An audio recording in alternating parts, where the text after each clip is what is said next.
Hola amigos, ¿qué tal? Bienvenidos, es un placer verlos de nuevo, que nos acompañen en un curso más que vamos a iniciar acerca de un tema muy interesante que está en boga y que seguramente para 2017 será todo un hitazo, que es la parte de las nóminas. Y bueno, por supuesto vamos a tratar temas de cierre de nómina para este 2016. Me presento, mi nombre es Yadir Albor, soy licenciado en Contaduría, egresado de la UNAM. Soy asociado Tax Day, fundador de la firma Sidne, consultor de varias empresas en automatización de procesos en uso de los sistemas de Aspel, soy experta. Y bueno, ustedes van a verlo porque en este curso la parte práctica la vamos a hacer en el sistema Aspel NOI, en la última versión 8.0. Les doy la bienvenida.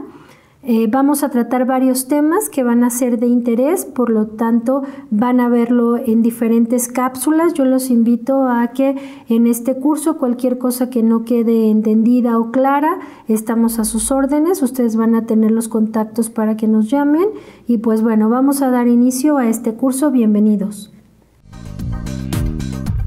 Preámbulo. Requisitos de deducibilidad. Nuevas disposiciones fiscales. Nuevas características de NOI 8.0. Cierre de nómina.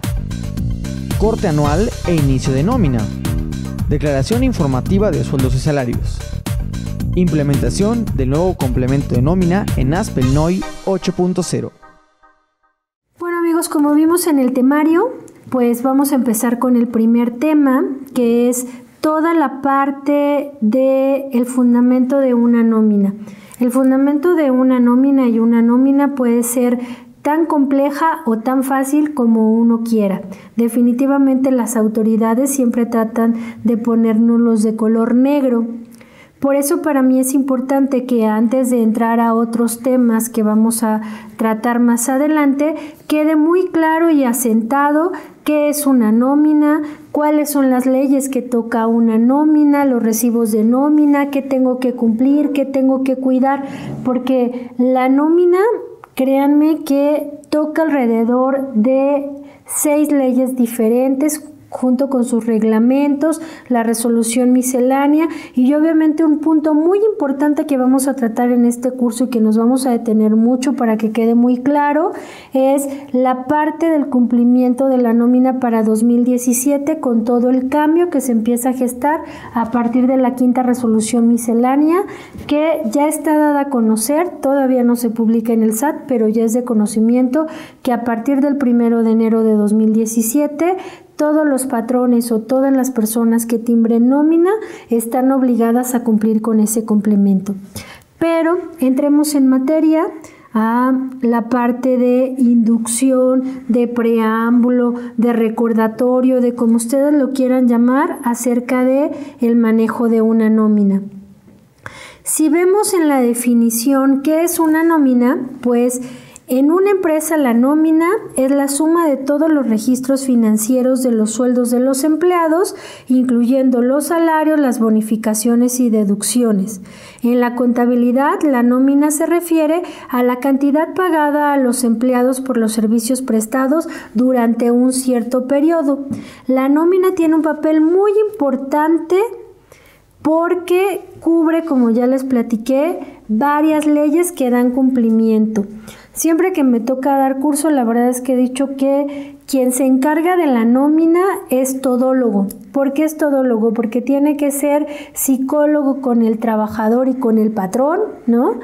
Para hacerlo suficientemente justo, tiene que conocer de la Constitución Política, la Ley Federal del Trabajo, la Ley del ISR, el reglamento, el Código Fiscal, la Ley del Seguro Social, el Infonavit y, por supuesto, hoy en día las disposiciones que están publicadas en el portal o en la resolución miscelánea a través de la autoridad. Retomando este tema ya muy puntualmente, voy a ir tocando cada una de ellas y qué es lo que debo de considerar para el cumplimiento de esta nómina. Y voy a empezar con el primer tema, que es la Constitución Política de los Estados Unidos. donde en el artículo 123 habla de toda la información o todos los puntos que debe contener un contrato de trabajo. En el apartado A viene el relativo a todos los trabajadores del sector privado, llámese obreros, jornaleros, trabajadores domésticos, artesanos y de manera general. Y en el apartado B, pues obviamente vienen todos los trabajadores que prestan sus servicios al gobierno, ¿no? O al Estado. En el 123 solamente consta en el artículo 123, en el apartado A, solo consta de 31 fracciones. Yo no voy a tocar todas, solamente voy a tocar las que considero relevantes, como por ejemplo, la fracción cuarta habla de que todos los trabajadores tienen derecho a un día de descanso por 6 días de trabajo. Váyanselo grabando porque cuando veamos los requisitos del complemento de la nómina va a ser un punto muy importante. También habla acerca de que los salarios mínimos serán generales o profesionales y que este salario mínimo debe ser suficiente para satisfacer las necesidades normales del jefe de una familia. Me voy a quedar callada, voy a omitirlo porque seguramente muchos de ustedes ya se estarán riendo del otro lado, pero es lo que dice la Constitución. En el apartado B, acerca de los trabajadores del Estado, hay ciertas diferencias en relación con un trabajador normal, como por ejemplo que habla de que gozará de vacaciones de no menos de 20 días en el año. Ahora entienden por qué se van tanto de vacaciones y ellos sí cumplen con lo que dice la Constitución. Que el salario de estos trabajadores será fijado por un presupuesto y que igual que nosotros gozarán de un servicio social que les prestará una institución diferente a la del Seguro Social, que en este caso es el FOBISSSTE. Eso es lo que atañe a la Constitución Política, artículo 123. En la Ley Federal del Trabajo, que es otra ley que también vamos a tocar, vienen varios artículos, entre esos las obligaciones de los patrones se tocan en el artículo 132 y en el 804. En el 132, la fracción séptima, y me voy a ir de lleno a los requisitos de los recibos, habla de que yo debo de expedir cada 15 días constancia por escrito del número de días trabajados y del salario percibido, y que debo de expedir a solicitud del trabajador cuando éste se separe con un máximo de 3 días una constancia de trabajo. ¿Esto a qué se refiere? Básicamente a una carta de recomendación o de que estuvo laborando con nosotros. En el artículo 804 de la Ley Federal del Trabajo habla de que los patrones tienen la obligación de conservar y exhibir en juicio de la documentación que a continuación se detalla. Entre eso habla de que debe de contar con un contrato individual de trabajo que celebra patrón-trabajador, que debe de tener una lista de raya o nómina del personal, ojo, artículo 804 de la Ley Federal del Trabajo, fracción segunda. La fracción tercera habla de que debe tener controles y asistencia de cuando llegan al centro de trabajo. La fracción cuarta habla de que deben de expedir un comprobante de pago de participación de utilidades, de vacaciones, de aguinaldos, así como de las primas a que se refiere la ley, de los pagos y aportaciones y cuotas al Seguro Social. El 804 puntualmente habla de que yo como patrón estoy obligada a dar un contrato, a tener una nómina o lista de raya, como le quieran llamar, y a expedir un comprobante que le tengo que dar a mi trabajador por los servicios que me presta. Voy a tocar otro capítulo que no necesariamente sí tiene que ver con el cálculo de la nómina, pero es el capítulo 5 de la Ley Federal del Trabajo, que se refiere a los salarios, ¿no? Y ahí habla que el salario es la remuneración que debe pagar el patrón al trabajador por su trabajo, que el salario puede fijarse por unidades de tiempo, por unidades de obra, por comisión o por precios a la alza o de cualquier otra manera, pero tiene que haber una contraprestación contraprestación por el servicio que presta. El artículo 87 de este mismo capítulo habla que los trabajadores tendrán derecho al aguinaldo anual, que deberá pagarse antes del día 20 de diciembre, equivalente por lo menos a 15 días de salario. Va a ser uno de los temas que vamos a tocar más adelante, pero aquí se los estoy dejando para que lo vayan digiriendo. El artículo 88 habla acerca de los plazos para el pago de salario, que nunca pueden ser mayor a una semana. Esta ley casi está muerta porque la mayoría de los pagos son quincenales, pero aquí habla de los plazos que tenemos para pagarle a nuestros trabajadores. Bueno, sí hace mención que para personas que se desempeñan en trabajos de material y cada 15 días para los demás trabajadores, o sea, es correcto cada 15 días. De ahí me voy a saltar a la ley del ISR, y en el ISR lo voy a tocar desde dos perspectivas. Primero, desde la obligación como patrón, lo que tengo que hacer, y más adelante la voy a volver a tocar cuando hable de los requisitos de deducibilidad de la nómina. Cuando hablo de la obligación del patrón, pues el artículo 99, que está contemplado en el capítulo primero de los ingresos por salario, dice que quienes hagan pago por concepto de sueldos y salarios, es decir, los patrones, tendrán la obligación siguiente: ejecutar retención de impuestos, eso ya lo hacen. Calcular el impuesto anual en los términos del artículo 97, ese también va a ser un tema que vamos a ver más adelante, pero la fracción 3 es la que nos atañe porque me dice que como obligación de aquel que paga sueldos o asimilados a salarios está expedir y entregar comprobantes fiscales a las personas que reciban pagos por sueldos y salarios en las fechas en que se realicen los pagos, los cuales podrán utilizarse como constancia para el artículo 132, fracción 7 y 8, y artículo 804, primer párrafo, fracción 2 y 4, que se acuerdan que los tocamos anteriormente, donde dice que tengo la obligación de hacer una nómina, de expedir un comprobante. Toda esa parte me la vuelve a tocar en la ley del ISR. De ahí me voy a ir a otra ley que también tenemos que considerar, que es los impuestos estatales. Cada estado, por los trabajadores que tenemos, es muy común que hablen del impuesto sobre nómina. Yo ahorita me voy a referir aquí al impuesto sobre nómina del DF, pero los invito, y como parte del material de consulta voy a poner algunas de las leyes estatales donde habla de cómo se calcula este impuesto, porque no en todos los estados van a gravar las mismas percepciones. En el caso del DF, cuando el impuesto sobre nómina que se paga es del 3%, y los conceptos que graban son sueldos y salarios, tiempo extra, permisos, primas y bonos, compensaciones, gratificaciones, participación patronal en el fondo de ahorro, la prima de antigüedad, la comisión, los pagos realizados a administradores y comisionistas. Todo eso forma parte. Si se dan cuenta, inclusive habla de la aportación que el patrón da al fondo de ahorro. Eso también grava el 3% sobre nómina. ¿Qué es lo que no grava en el DF para este cálculo?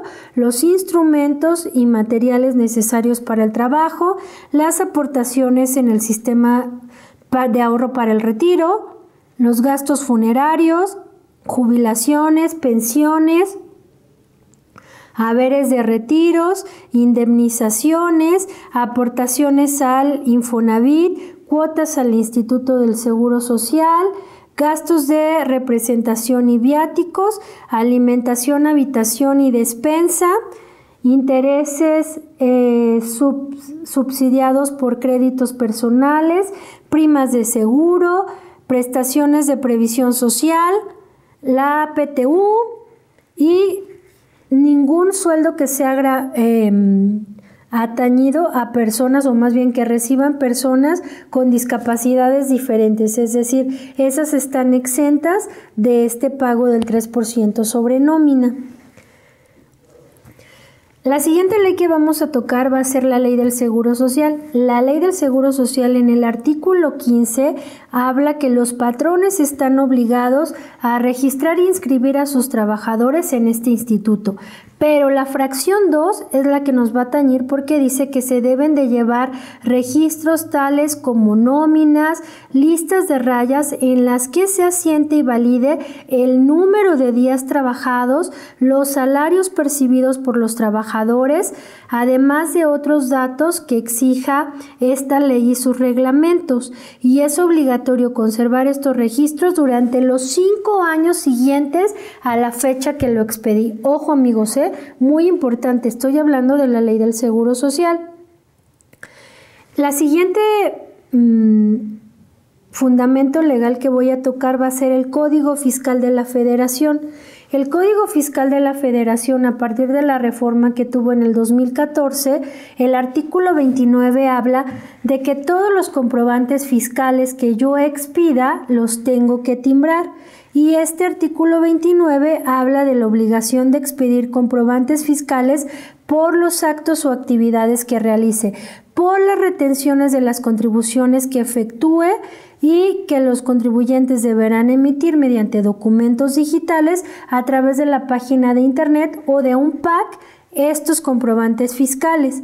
Entonces, en este artículo 29, aunque pareciera que habla de las facturas, si está hablando de que yo debo de expedir comprobantes fiscales por las actividades que yo realice y por las retenciones de impuestos que yo haga, que en este caso hablamos de los sueldos y salarios, la fracción cuarta habla que antes de expedir el comprobante debe de dirigirse a los mecanismos digitales que para tal efecto se dicten en relación a lo que voy a hacer. O sea, esta fracción lo que me está diciendo es que si yo voy a hacer un recibo de nómina, debo de remitirme al complemento de nómina para que ese comprobante fiscal sea totalmente deducible.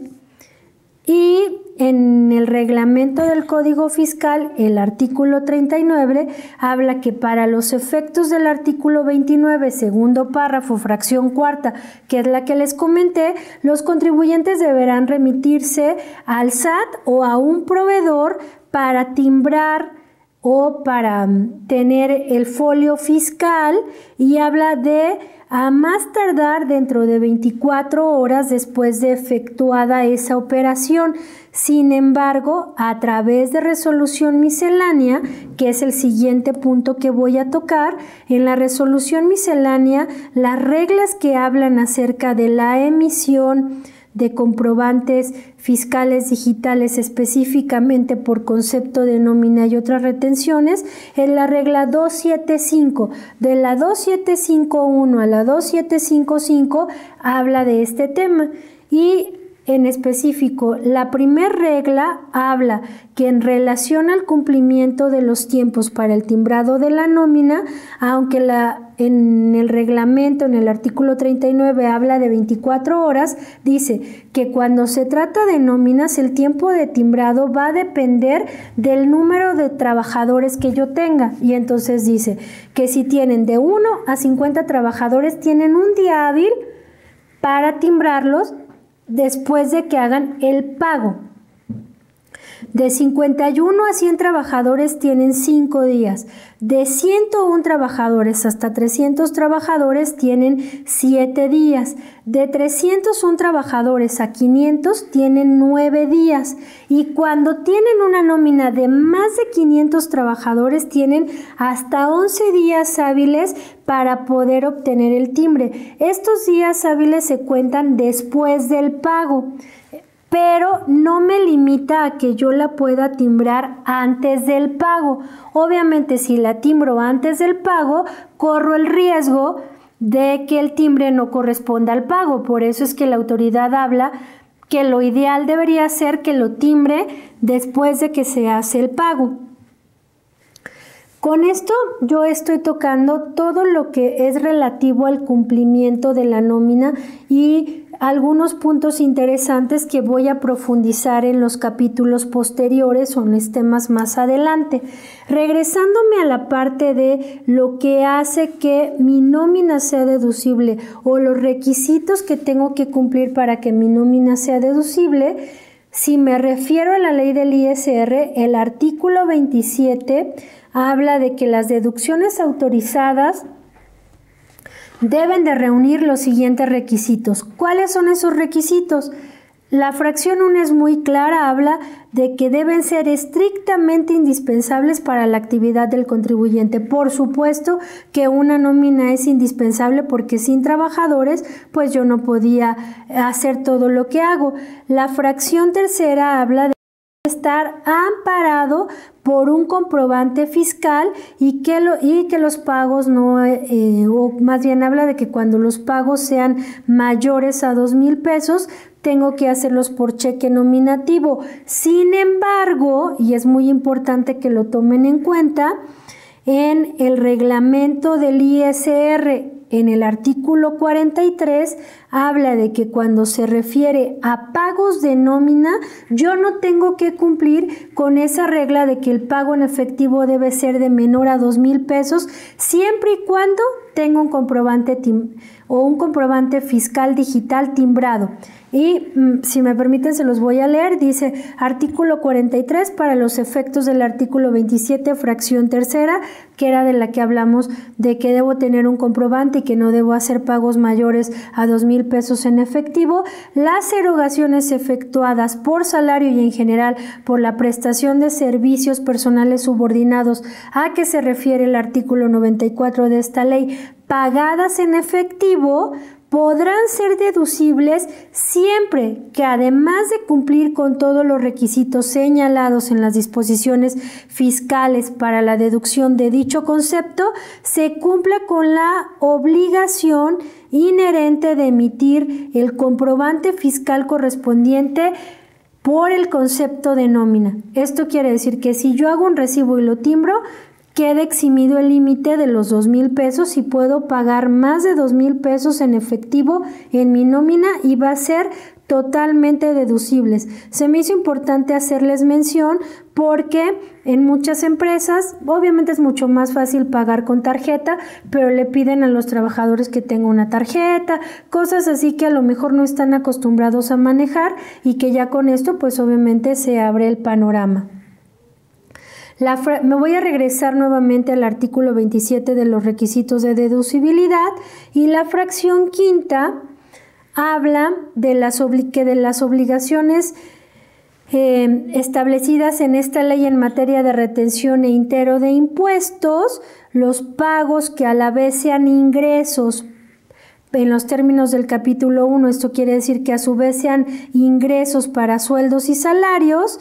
El comprobante debe ser emitido en los términos del Código Fiscal y se debe cumplir con las obligaciones del artículo 99, fracción 1, 2 y 3 y 5, que fueron los que vimos al inicio, que ese artículo 99 habla de las obligaciones del patrón, que debe ejecutarse la retención, que debo hacer cálculo anual y que debo de expedir un comprobante. Eso es requisitos de deducibilidad, me hace referencia al artículo 99. Habla otro tipo de cuestiones que también vamos a tocar en la nómina, habla, por ejemplo, que para que los gastos de previsión social sean deducibles, deben ser otorgados a todos mis trabajadores. Que cuando pague vales de despensa, debo de otorgarlos a través de monederos electrónicos autorizados por el SAT, es decir, los vales de despensa o el concepto vale de despensa no lo puedo dar en efectivo en la nómina o como parte de la nómina, sino debe ser a través de monederos electrónicos autorizados por el SAT. Que cuando habla de fondo de ahorro, para que el fondo de ahorro sea deducible, yo solamente puedo dar hasta 1.3 veces el salario mínimo elevado al año.